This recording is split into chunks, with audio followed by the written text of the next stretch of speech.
When a 911 call came in that Sunday morning, the dispatcher almost didn't believe it. "There's been a shooting," the woman said, her voice trembling, heavy with something deeper than fear. "I shot my mother and my son."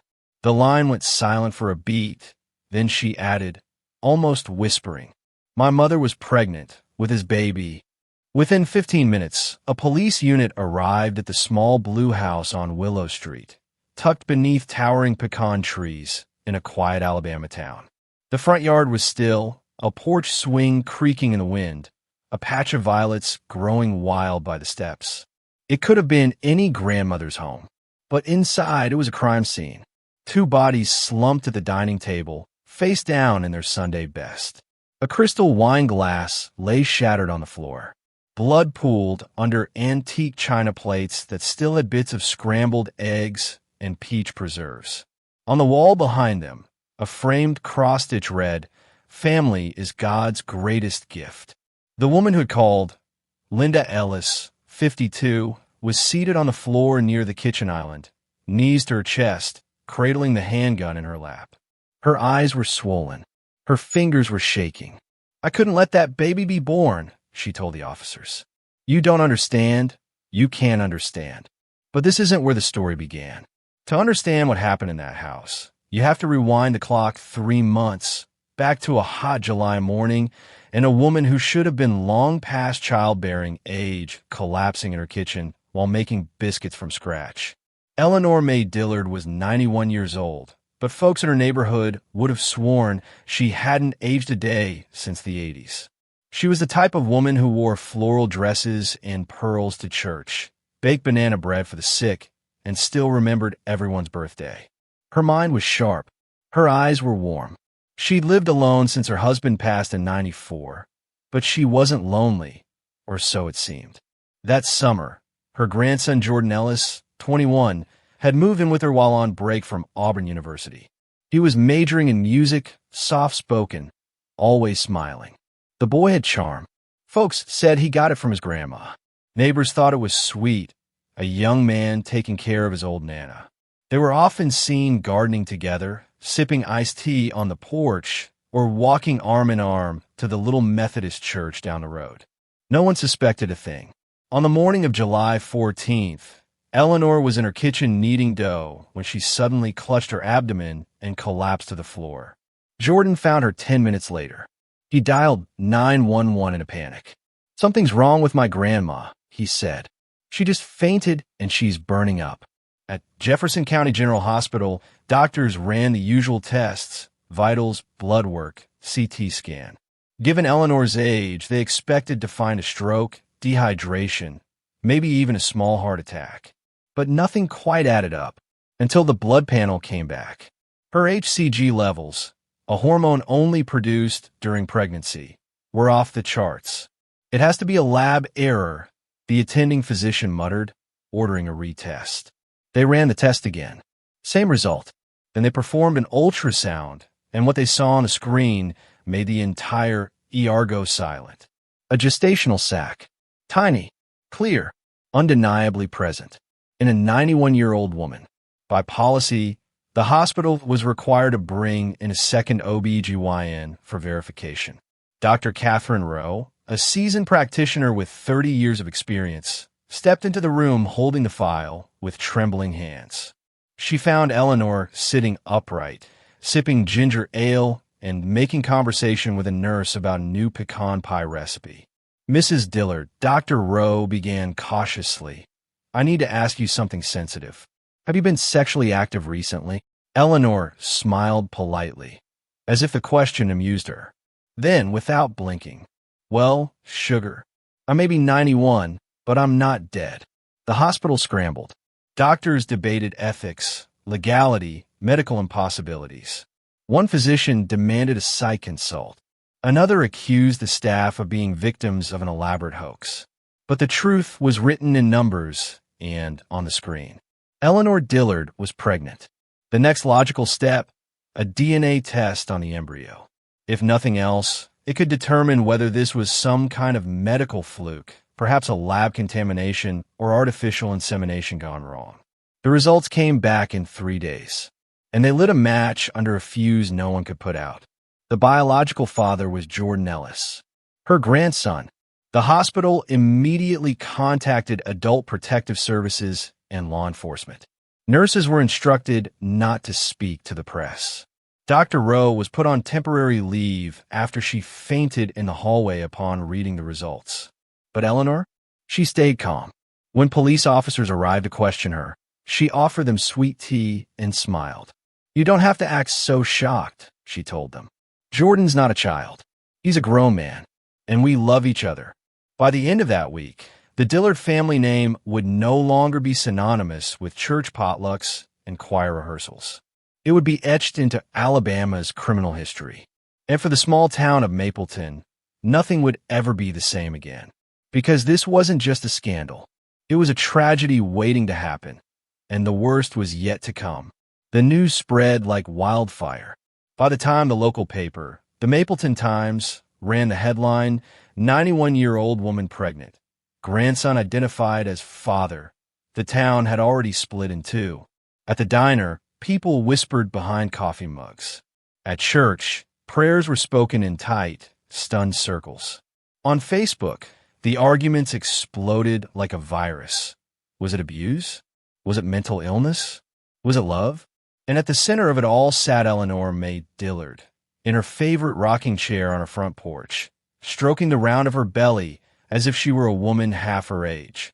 To understand how this even happened, how a woman in her 10th decade of life could possibly carry a child, much less one fathered by her own grandson, we need to look closer at who Eleanor really was. She wasn't just some fragile old lady. In the summer of 1956, Eleanor May was 24 years old, newly married to Harold Dillard, a Baptist deacon 12 years her senior. They had a modest white cottage on the edge of Mapleton, with a magnolia tree out front and a clothesline that always smelled of lavender. Eleanor wore her hair in tight curls and always had a hymn on her lips. She taught Sunday school every Wednesday, hosted sewing circles on Fridays, and baked 3 pies every Sunday morning before service. One for the church potluck, one for her husband, and one for whichever neighbor needed a little grace that week. People said she was the moral spine of the town. Her prayers were longer than anyone else's, her skirts always below the knee, and her eyes sharp enough to scold a teenager from 30 feet away.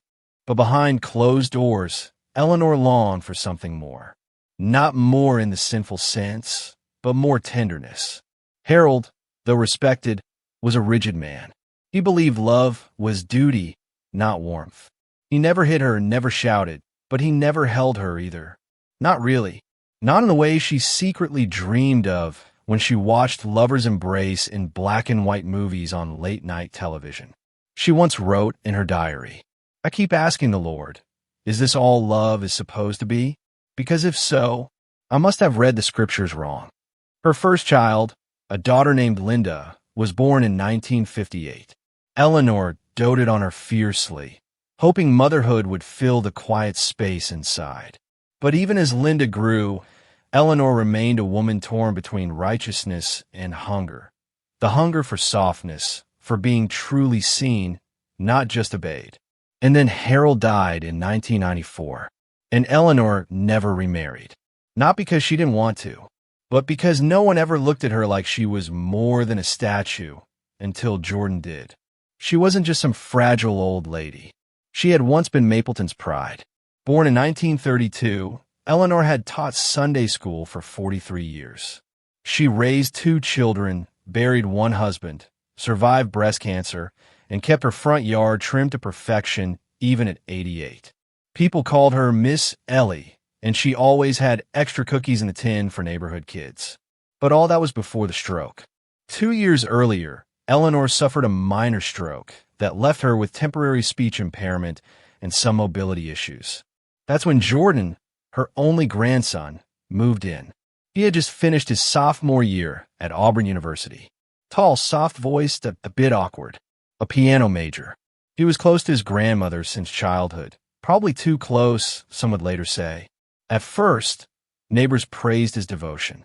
He walked her to the mailbox, cooked her breakfast, even installed a chairlift on the staircase. He's a good boy, they said. The kind every grandma deserves. They didn't see what was happening behind the lace curtains.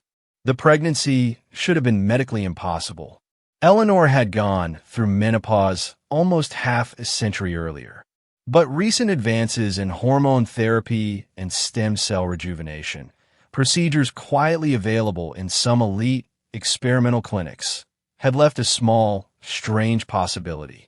In a later investigation, it was revealed that Eleanor had received undisclosed hormone injections, sourced through an online anti-aging program based out of Florida. Whether she understood the full effects of the treatment was unclear.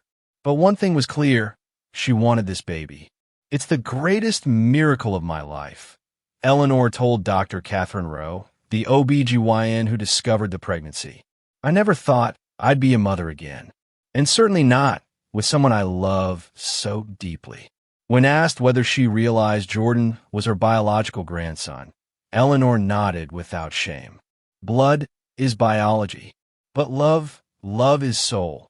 As investigators interviewed Jordan, they encounter a young man both terrified and oddly serene. He never denied the relationship. In fact, he defended it. "We never planned it," he said. "It just happened." According to his testimony, it began on a winter night.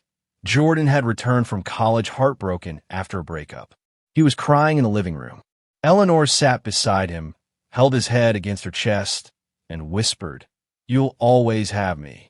That moment lingered, grew, turned into late-night touches, whispered secrets in the dark. Within months, they were sleeping in the same bed. Psychologists who later reviewed the case called it a codependent entanglement shaped by trauma, abandonment, and blurred familial roles. But Jordan saw none of that. "She loved me when no one else did. She gave me food, shelter, music, warmth. When I looked into her eyes, I didn't see a grandmother. I saw the only person who's ever truly known me." He paused. "So when she asked if I wanted to give her one last gift before she left this world, I said yes." Despite pressure from police, neither Jordan nor Eleanor recanted their feelings. Eleanor even hired an attorney to defend their consensual relationship, stating that Alabama law did not specifically criminalize grandparent-grandchild relationships between consenting adults. That part was technically true, legally murky, morally devastating. And just as the debate reached national media, with anchors on CNN and Fox News taking sides, Eleanor did something no one expected. She hosted a baby shower. Yes, in her backyard, with pink balloons, a table of cupcakes, and Jordan standing proudly beside her, hand resting on her swollen belly. Photos leaked to the press within hours. The country exploded. Talk shows screamed about the death of morality. Commentators called it the Alabama apocalypse. Religious leaders denounced it as demonic. Liberal circles cried out about generational trauma and mental health. Reddit threads stretched into the thousands of comments. A GoFundMe titled "Free Jordan Ellis" raised over $40,000 in 2 days. But no one, not one person, could agree on who the real victim was. Was it Jordan? Was it Eleanor? Or was it the baby girl, growing silently in a womb that had once known the Great Depression? The pressure mounted. Child Protective Services filed for emergency intervention, seeking to remove the unborn child at birth and place it in foster care. The DA's office quietly began building a case for unlawful sexual conduct under elder abuse statutes. Protesters showed up at Eleanor's front lawn with Bibles, posters, and megaphones. But behind closed doors, something far darker was brewing. Linda Ellis, Eleanor's estranged daughter, Jordan's mother, had arrived back in Mapleton. She had been silent for years, living in North Carolina after a messy divorce. But when the headlines hit, she knew she had to return. And what she found was a family that no longer felt like hers. "She stole my son," Linda would later tell police. "She stole my son, and she made a baby with him. My mother." And nobody was going to stop it. In most towns, you'd expect a scandal like this to fade fast. Maybe a brief headline, a few awkward glances in a grocery store, then back to normal life. But this wasn't most towns, and this wasn't most scandals. By mid-August, the Dillard household on Willow Street had become ground zero for one of the most disturbing and morally polarizing cases in Alabama history. Inside that modest, two-bedroom home, a 91-year-old woman carried the child of her own grandson, and the two of them were speaking publicly, unapologetically, about their love. Linda Ellis, Jordan's mother and Eleanor's only surviving child, sat in her rental car for nearly an hour the day she returned to Mapleton. Parked just down the block from her childhood home, she watched in disbelief as her son came out onto the porch, shirtless, holding a glass of lemonade, and gently rubbed lotion on Eleanor's swollen stomach. He kissed her forehead like a husband. She leaned into him like a teenage girl in love. Linda almost vomited. When she finally walked up the steps and knocked on the screen door, it was Jordan who answered. "Hey, Mom," he said casually, as if they hadn't spoken in 6 months. "What is this?"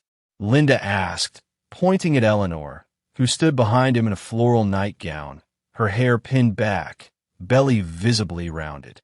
"What the hell is this?" "It's our baby," Eleanor replied calmly. "Isn't it beautiful?" Linda's hands shook. Her voice cracked. "That's my mother, Jordan. You slept with my mother." "We're in love," Jordan said. "You don't understand. She's not just your mother anymore. She's my everything." "She's 91, Linda screamed. "You're 21. This is sick. This is wrong." "It's not wrong if it's love," Eleanor whispered. Linda left the house in tears and drove straight to the sheriff's office. But her report ran into legal quicksand. There was no video evidence of non-consent. Jordan was over 18. Eleanor, though elderly, had passed all mental capacity evaluations. And as disturbing as the situation was, Alabama's criminal code didn't clearly prohibit sexual relationships between consenting adults, even if they were directly related by blood. The DA's office opened a morality-based elder abuse inquiry, but without cooperation from Jordan or Eleanor, and with no clear legal violations, their hands were tied. The state couldn't charge them. Linda couldn't stop them. And Eleanor? She started posting Facebook updates. On August 20th, she uploaded a photo of her and Jordan standing in front of a pink balloon arch with the caption, "Love grows in unexpected places. Our miracle baby is due on New Year's Day. Growing heart, baby medium skin tone." The post was shared 47,000 times in 24 hours. News vans parked along Willow Street. CNN ran a 3-night special called Forbidden, the Pregnant Matriarch. TikTok exploded with reaction videos. Some called it abuse. Others called it romantic. A few even labeled them the real-life Alabama Romeo and Juliet. But in Linda's eyes, there was nothing romantic about what was happening. She saw grooming, manipulation, and emotional incest. She saw a family legacy being twisted into a circus. She saw her own mother, once strong, proud, God-fearing, transformed into something hollow and diluted. And worst of all, she saw her son slipping away. In a recorded journal later submitted as evidence, Linda described a phone call with Jordan shortly after the baby shower. "I begged him. I told him this was killing me. I asked him to walk away.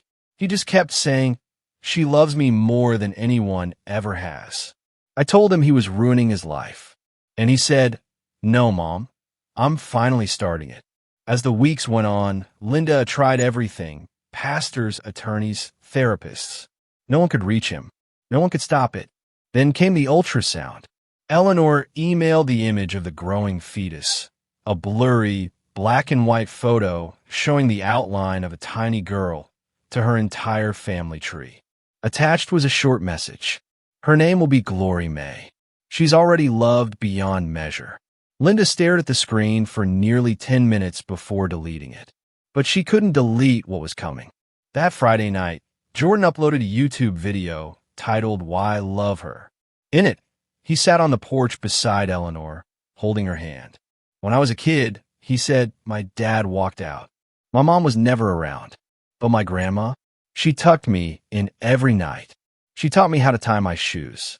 She held my hand when I had nightmares. She made me feel safe. He turned to Eleanor, eyes misty. I never felt love like I do with you. You gave me life. Now I get to give life to you. Eleanor smiled and whispered, You already have. The video went viral overnight, and not in a good way. The backlash was vicious. Death threats flooded their mailbox. Protesters threw bricks through the front window. Someone spray-painted incest is not love on the garage door. The local church revoked Eleanor's membership. The city council issued a public statement condemning the moral depravity of the Dillard family. And still, they refused to hide. Instead, Eleanor doubled down. She scheduled a second baby shower, this time open to the public. That was the final straw. Linda began having recurring dreams, her mother giving birth in a hospital room filled with red light, Jordan holding the baby with tears in his eyes. And in every dream, she stood behind a glass wall, screaming, unable to reach them. She wrote in her journal, I'm losing them both, and nobody sees what's happening. It's like the world's gone mad. Like love means anything now, even this. But love isn't supposed to steal. Love isn't supposed to poison. And if no one else will stop this, then I will. On September 3rd, she legally purchased a firearm from a local gun shop. 2 days later, she knocked on her mother's door for the last time. September 5th, 3:12 p.m. The sky over Mapleton was a dull gray, the kind of oppressive southern cloud cover that felt like it was pressing down on your lungs. Humidity clung to everything, even pain. Linda Ellis had circled the block 3 times before pulling into the driveway of her mother's house. It was the same house she had grown up in, the same porch she'd sat on as a little girl, shelling peas while her mother sang gospel hymns. But today, nothing felt familiar. The curtains had changed. The energy was different. The air itself felt contaminated. She sat behind the wheel for a full minute, staring at the front door, gun resting in her purse on the passenger seat. You're not here to kill them, she whispered to herself. You're just here to make them understand. But deep down, even she knew that was a lie. Because somewhere inside her, a little girl was still waiting, still hoping to be heard.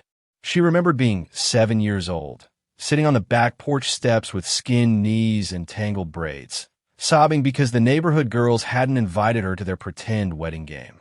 Eleanor had come outside with a damp towel and a Tupperware full of peach slices. Baby girl, her mother had said, gently wiping the dirt from her legs, you don't need their crown. You already got mine. Then Eleanor placed her Sunday church hat, wide-brimmed, cream-colored, dotted with plastic pearls, onto Linda's tiny head. One day, she whispered, you'll be the strongest woman in any room you walk into.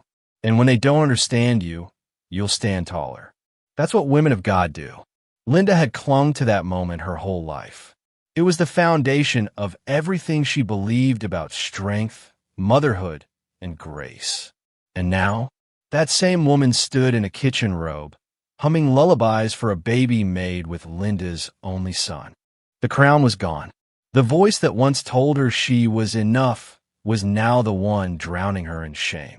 She clutched her purse tighter, and the little girl inside her stopped crying and started loading the gun. Earlier that morning, she'd written a letter. It was addressed simply, to whomever finds this. In it, she explained everything, the trauma, the helplessness, the sleepless nights, the sickening shame of being the daughter of a woman pregnant with her own grandson's child. This is not about hate. This is about saving what's left of my family. My mother used to be strong. She used to fear God. She used to protect me. Now she's the one who needs to be stopped. She rang the bell twice. It was Jordan who answered again. He looked surprised, but not afraid. Mom, I wasn't expecting you. I figured you weren't, Linda said, trying to keep her voice steady. Can I come in? He looked hesitant for a split second, then nodded. Of course. Inside, the smell of cinnamon and melted butter filled the air. Eleanor was in the kitchen, wearing a pink maternity robe, humming softly as she basted cornbread in the oven. She turned with a glowing smile when she saw Linda. "Well now, look what the Lord brought home." Linda's stomach turned. "You need to stop this," she said, skipping all pretense. "Stop what, sweetheart? This fantasy. This abomination. This lie." Eleanor's face didn't falter. "There's no lie here. Only love. Jordan and I. He's your grandson." Linda screamed, voice cracking. "Do you even hear yourself? He's a man. A good man. And more than that, he's someone who sees me. For who I truly am. He's 21, Mama. He's my son. You held him when he was in diapers. And now you're carrying his baby." Jordan stepped forward. "You don't get to talk to her like that." Linda turned to him, eyes wild. "And you? How can you not see what this is? She's brainwashed you. She raised you. She wiped your nose. And now you think she's your soulmate. She's the only one who ever truly loved me. She raised you. You were supposed to love her like a grandmother, not climb into her bed." Jordan's jaw tightened. "Leave." "No." Eleanor reached for her belly, as if shielding the child inside. Her hand trembled slightly, but her face stayed calm. "If you can't respect this family, then you're not part of it anymore." Linda stared at her mother, this stranger wrapped in her mother's skin, and felt something inside her snap. She reached into her purse. The gun came out slower than she expected, her hands clumsy with sweat and grief. Jordan took a step back. Eleanor froze. "Don't do this," Jordan whispered. "I didn't come here to do anything," Linda said through gritted teeth. "But if God won't stop you, maybe I have to." "Please, Mom." Jordan stepped between her and Eleanor. The shot rang out before anyone could scream. The bullet hit Jordan in the shoulder, not fatal but sharp enough to send him crumpling to the floor.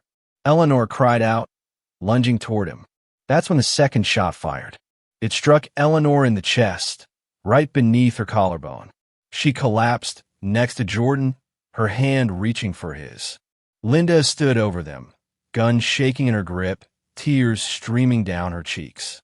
"You made me do this," she whispered. "You left me no choice."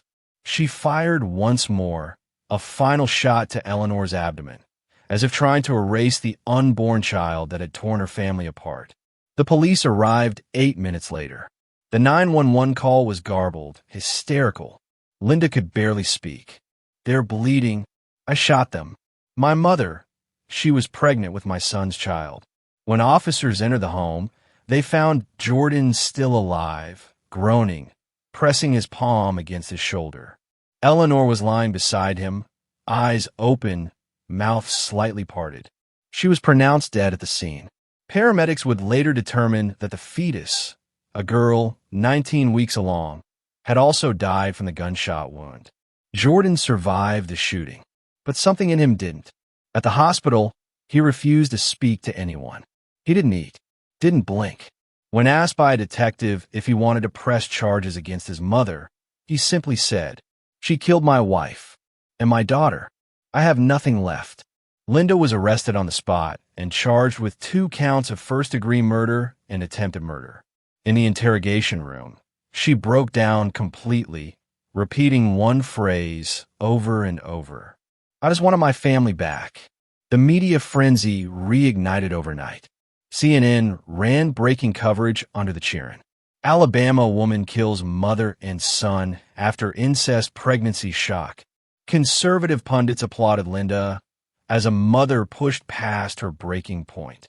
Progressive voices condemned her as a vigilante playing God. Social media exploded with hashtags. Hashtag Justice for Jordan. Hashtag Unholy Love. Hashtag The Dillard Tragedy.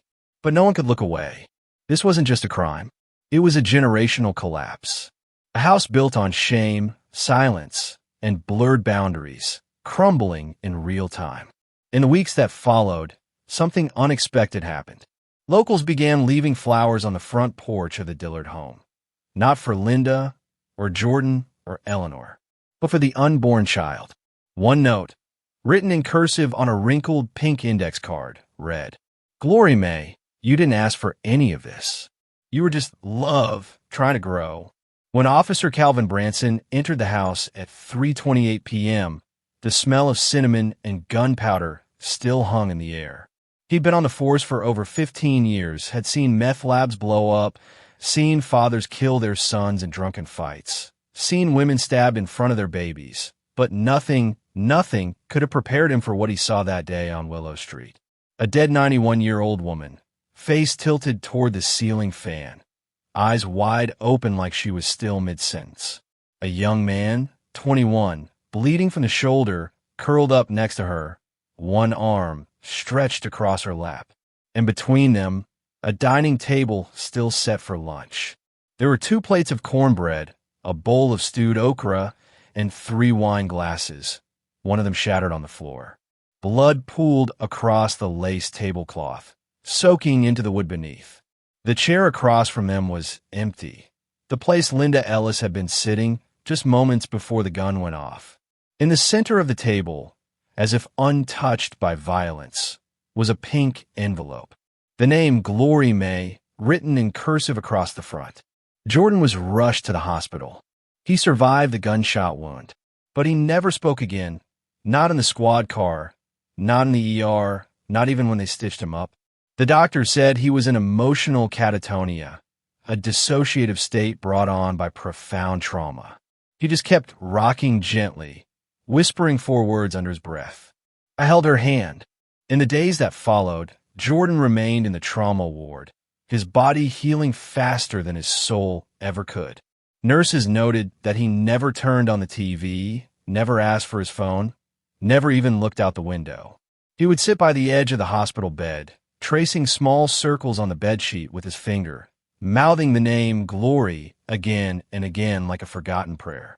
One night, a nurse walked in to check his vitals and found him curled in fetal position, clutching a folded piece of paper, a lullaby he never got to play. When asked if he remembered what happened, Jordan only replied, she was going to have dimples, just like her. Once, a therapist tried to reach him using music therapy. She placed a keyboard at the foot of his bed and gently encouraged him to play. Jordan stared at it for 5 full minutes and then pressed a single note, C, then D, then E, then stopped. That's how the lullaby began, he whispered. But he couldn't finish it. Another time, he asked to see the dress Eleanor had planned to wear for the baby's delivery, a pale blue maternity gown with hand-sewn lace at the hem. When the nurse brought it in a sealed bag, Jordan just held it to his chest and wept for over an hour. Not loudly, not violently, just quietly, like someone mourning both a mother and a wife. He refused visitors. He signed no statements. He didn't testify at the bond hearing. And each night, as he lay down, he whispered a name into the darkness. Glory, Glory, Glory. Meanwhile, Linda was being booked. In her mugshot, she looked like a woman hollowed out, like someone who'd screamed for hours and had nothing left inside. She didn't ask for a lawyer, didn't demand a phone call. She just sat there and waited. When they asked her why she brought a loaded handgun into her mother's house, she answered plainly, to talk. And why did you shoot? Because she wouldn't listen. The town was in shock, not because of the murders. That was tragic, yes, but people were already calling it inevitable. It was the quietness of it all that disturbed them. This wasn't a violent household. There were no prior 911 calls, no history of abuse or threats. The Dillard home had always been a place of hymns and potlucks, of porch swings and sweet tea. So how did it become a crime scene soaked in incest, blood, and unborn death? The DA, Robert Hamlin, addressed reporters the next day. This isn't just a homicide. It's a psychological implosion, a breakdown of generational trust, morality, and identity. It's what happens when people live with secrets for too long. In the days that followed, investigators searched the home for evidence. What they found was a disturbing blend of innocence and obsession. A nursery room in progress, walls painted pastel yellow, a crib partially assembled in the corner. Dozens of handwritten love notes between Eleanor and Jordan, stored in a shoebox beneath her bed. A hand-sewn baby blanket embroidered with the initials GME, Glory May Ellis. Audio recordings on Jordan's phone of late-night conversations with Eleanor. In one, she tells him, "You were born from my daughter's body, but you were always meant for mine." Perhaps the most haunting discovery, though, came from Eleanor's diary, which she had continued writing daily until the morning of her death. Her final entry read, "They'll never understand, my darling, but when they see her, our Glory, they'll know she's not a mistake. She's proof that even in this broken world, love can still bloom in impossible places." Autopsy reports later confirmed what police already knew. Eleanor had died instantly from a shot to the chest. But it was the third bullet, the one that struck her abdomen, that killed the fetus. Medical examiners determined the child had been viable. With neonatal intervention, Glory May could have had a chance at survival if she'd been delivered minutes sooner. But that chance never came. And just like that, 3 generations of women ended in a single, deafening moment. At the funeral, only 9 people attended. Jordan wasn't among them. He was still in psychiatric care. Linda, of course, was in jail, held without bail. The minister stumbled through his sermon, unsure how to address the elephant in the room. How to eulogize a woman who died carrying her grandson's child, murdered by her own daughter. Instead, he spoke vaguely of mercy, of forgiveness, of the unknowable pain buried in families. The casket was closed. No one sang. Back at the sheriff's department, one of the detectives, a young Latina named Marisol Diaz, sat alone in the evidence room, flipping through Eleanor's letters. Her eyes caught on one passage written to Jordan. "If I die before she is born, tell her I dreamed of her every night. Tell her she wasn't born of sin, but of hope. You were never my mistake, Jordan. You were my second beginning." Officer Diaz closed the letter and wiped her cheek. She wasn't the emotional type, but this one cut differently. This wasn't a case about sex, or crime, or even madness. This was a story about need, raw human need, and how sometimes, when that need goes unmet long enough, it turns people into strangers to themselves. The media storm lasted for weeks. Late-night hosts joked about Alabama babies with 2 family trees. Pundits argued whether Linda was a killer or a savior. Conspiracy theorists claimed the baby was part of a secret eugenics cult. But after a while, the noise faded, as it always does, and the house on Willow Street sat empty, boarded up, windows dark. Just another quiet southern home that had once held too much history and too many secrets. 1 month later, a young girl walking home from school left a note taped to the porch. It said, "Dear baby Glory, you never got to be born, but I hope the stars held you like your family couldn't. Sleep sweet. Lila, age 10. They called it the trial that split the South. The case of Linda Ellis, a 52-year-old mother charged with double homicide after fatally shooting her own mother and wounding her son, captivated and polarized the entire nation. It wasn't just the crime. It was what the crime exposed. Incest, pregnancy, betrayal, and a baby that would never be born. By the time jury selection began in February, the small Alabama courthouse had become the center of national media attention. Satellite trucks lined the block. Protesters shouted outside the gates, holding signs that read, "Justice for Glory May. Linda did nothing wrong. God doesn't bless incest." The courtroom itself had been remodeled to accommodate cameras. The judge, Honorable Meredith Calhoun, reluctantly allowed live broadcasting, citing public interest. But even she couldn't hide her unease. "This is not a show," she reminded the gallery. "This is a court of law." The prosecution came out swinging. District Attorney Robert Hamlin opened with a chilling line.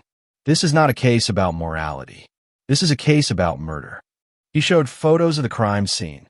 Eleanor slumped in her chair, blood seeping into the tablecloth. The pink envelope addressed to Glory May. Jordan curled up beside her, barely conscious. Linda Ellis didn't just take one life.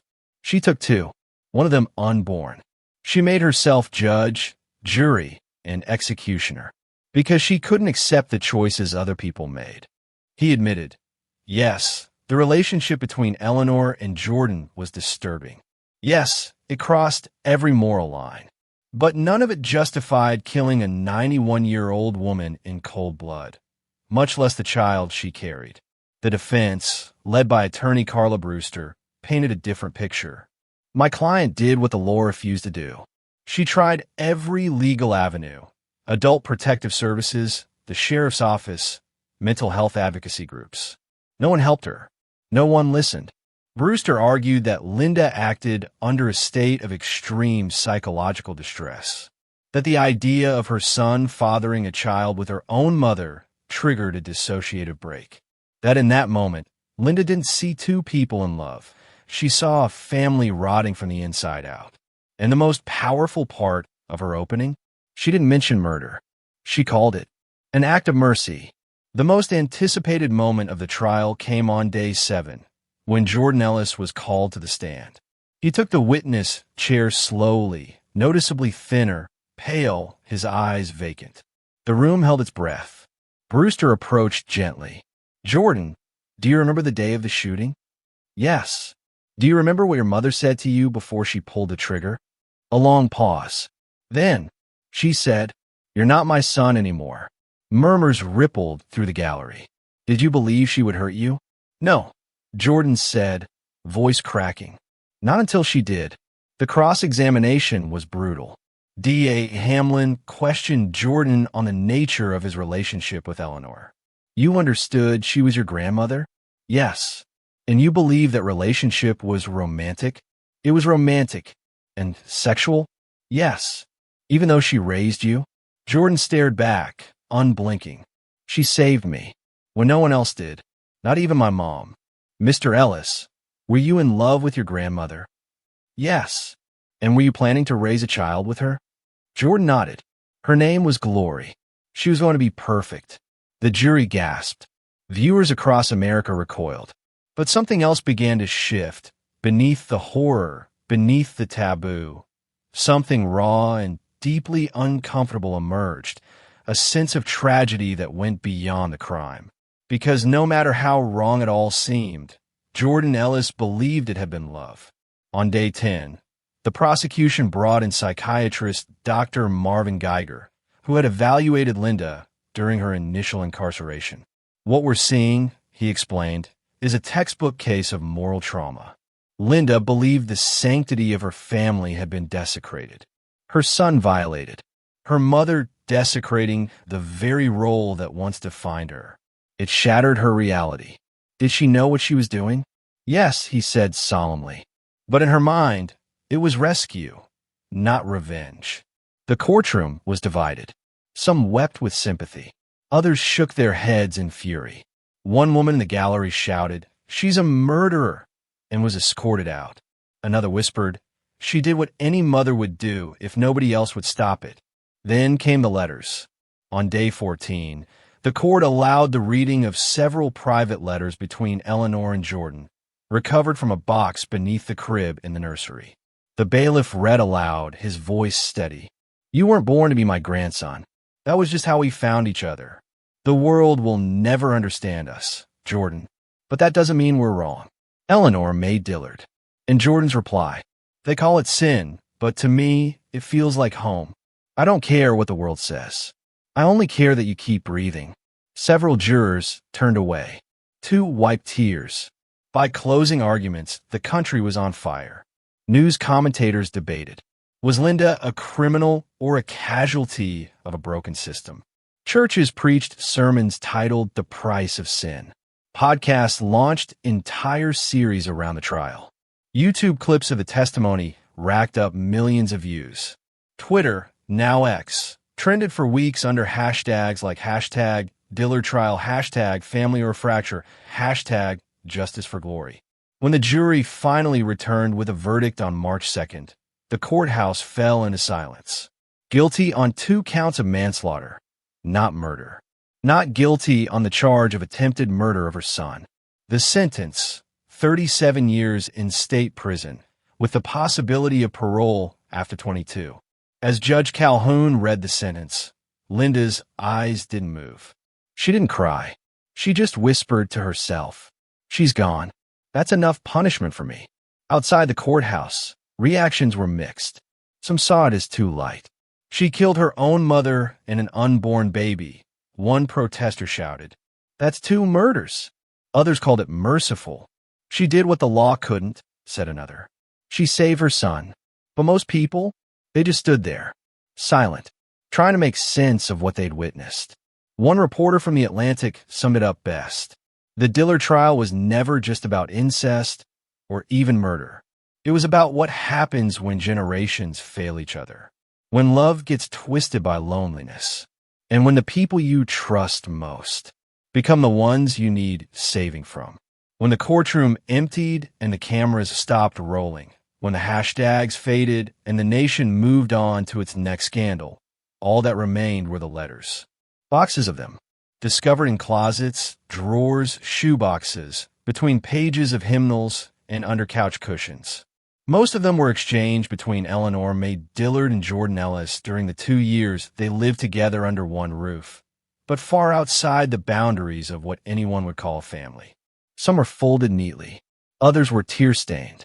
A few were sealed in envelopes that were never meant to be opened, at least not by the public. But when the court ruled them admissible as evidence, they became something else entirely. They became witnesses, and what they revealed was more disturbing and more heartbreakingly human than anyone expected. The first letter, dated March 12, 2022, was written by Eleanor and placed on Jordan's pillow during his first week home from college. "My dearest boy, you've always belonged here, not just in this house, but beside me. When I heard your footsteps upstairs again, I swear, it felt like spring had come early. I don't know what this feeling is yet, but I know it's more than pride. It's more than blood. And if that makes me a sinner, then so be it. I've lived 91 years obeying other people's rules. Maybe it's time I start listening to my own heart." In response, Jordan wrote on the back of a piano sheet, "I never felt this way before, not even with girls my age. They made me feel small. You make me feel seen. I don't care what people think. I just want to be near you. Always." Psychologists would later describe their correspondence as a form of emotional grooming, carefully escalating intimacy under the guise of familial closeness. But to the 2 people exchanging those notes, it wasn't manipulation. It was connection, raw, forbidden, and intoxicating.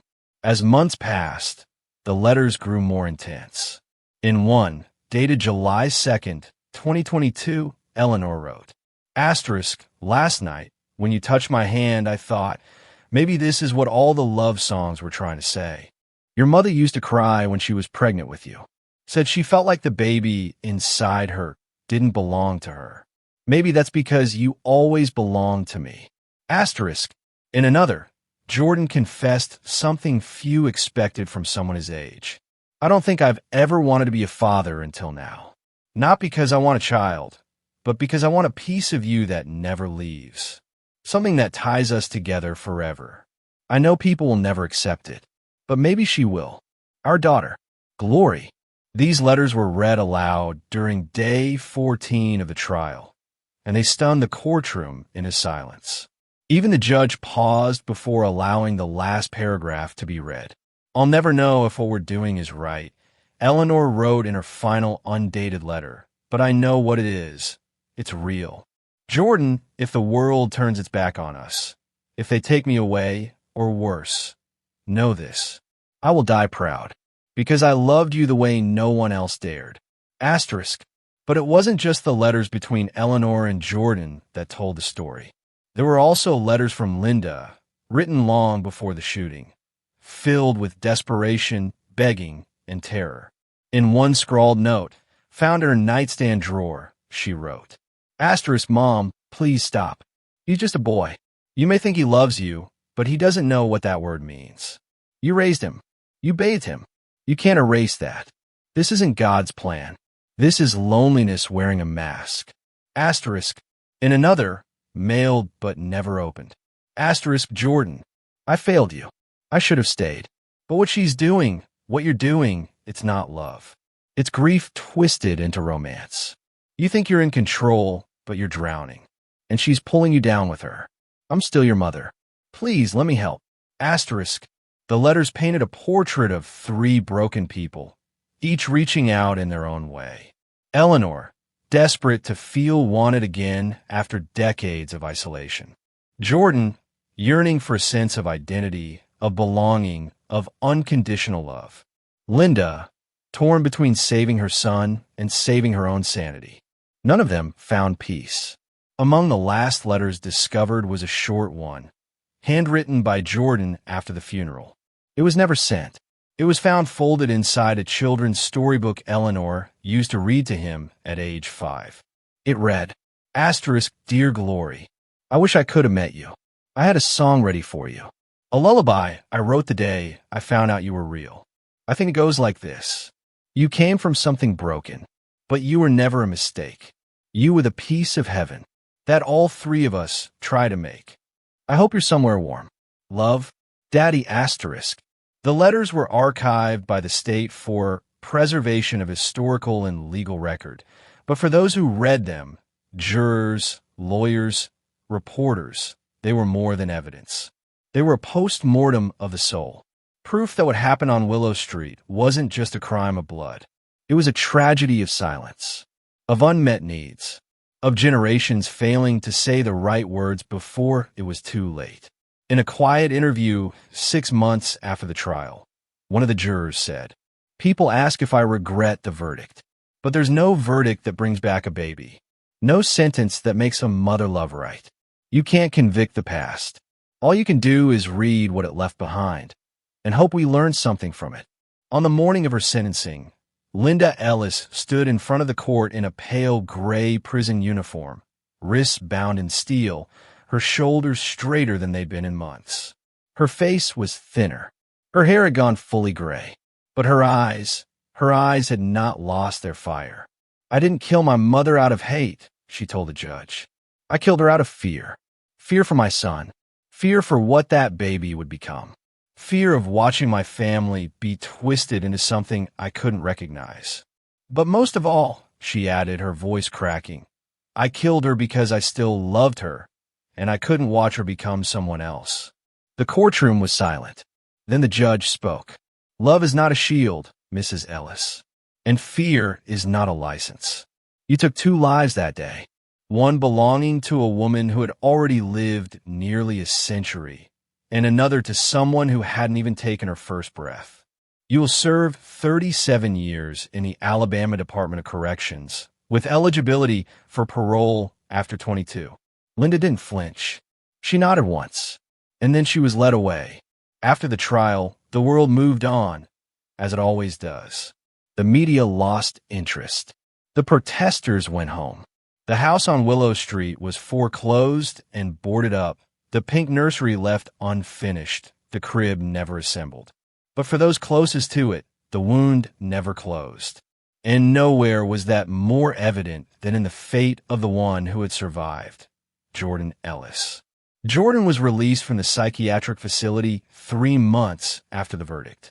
No longer considered a danger to himself or others, he was given a modest apartment through a trauma support program and began working part-time as a piano teacher for underprivileged youth. But he never gave interviews, never responded to emails, never returned to the house where he lost everything. His only public statement came during a university memorial event for children lost to tragedy. He took the stage, sat at a grand piano, and played a song he titled Cradle Made of Silence. It had no lyrics, no intro, just soft, trembling chords, as if the instrument itself was trying to hold back tears. When it ended, he simply said, her name was Glory. She never got a birthday, but she changed the course of 3 generations in 19 weeks. Glory May Ellis was never officially registered with the state. There was no birth certificate, no social security number. In the eyes of the system, she was never a person. But in the hearts of many, she became a symbol. Churches held candlelight vigils for her. A group of midwives planted a tree in her name. One artist painted a mural in downtown Birmingham showing a faceless baby curled inside a broken grandfather clock, its hand stuck at 3:18, the time of death listed on the coroner's report. And at a quiet cemetery just outside Mapleton, a small, unmarked plot of grass held a plaque that read, "Glory May. She never asked to be born, but she deserved to be held." Inside prison, Linda Ellis kept mostly to herself. She declined interviews. She refused therapy. She didn't attend Bible study or grief groups. But she did write. In a journal donated by the prison chaplain, she recorded a single recurring thought, rewritten dozens of times. "I didn't kill my granddaughter. I killed a curse." But the curse wore her face. One day, nearly a year after the trial, Jordan visited the prison. They met in a room divided by plexiglass, a telephone on either side. Jordan picked up the receiver, but didn't speak. Linda stared at him through the glass, tears welling. Her hand trembled as she reached for the phone. "I didn't expect you to come," she said. Jordan just looked at her for a long time and finally whispered, "Why didn't you trust me to love her differently?" Linda didn't answer. He set the phone down gently and walked away. They never spoke again. Years passed. The story faded from headlines, remembered only by the true crime community, whispered about on Reddit threads and late-night YouTube deep dives titled, "The Grandmother Who Gave Birth to Her Great-Granddaughter." Alabama's most twisted love story. The baby that made America gasp. But for those who lived it, there was no detachment. Only echoes. In 2032, 10 years after shooting, the town of Mapleton held a candlelight memorial at the community church. Not for Eleanor, not for Linda, not even for Jordan, but for Glory. The service was organized by Lila Ramirez, the little girl who once taped a handwritten note to the Dillard porch. Now 20, she had become a social worker. She stood at the front of the church and read aloud. Glory may never got to speak. So tonight, we speak for her. We speak against secrets, against silence, against families pretending that love excuses everything. And we speak for children, born and unborn, who deserve more than just history books and YouTube documentaries. Candles were lit, music was played, and in the back pew, a man with graying hair and a piano tattoo on his wrist wiped a tear and left before anyone could see him. Some say tragedy ends when the violence stops. But in stories like this, it never really ends. It lingers in the empty spaces, in a half-written lullaby tucked between court records, in a letter that says, "You weren't a mistake," in a nursery that never held a child, and in a name no one forgets, even if she never took a breath. Glory May Ellis, born only in blood, but remembered in silence.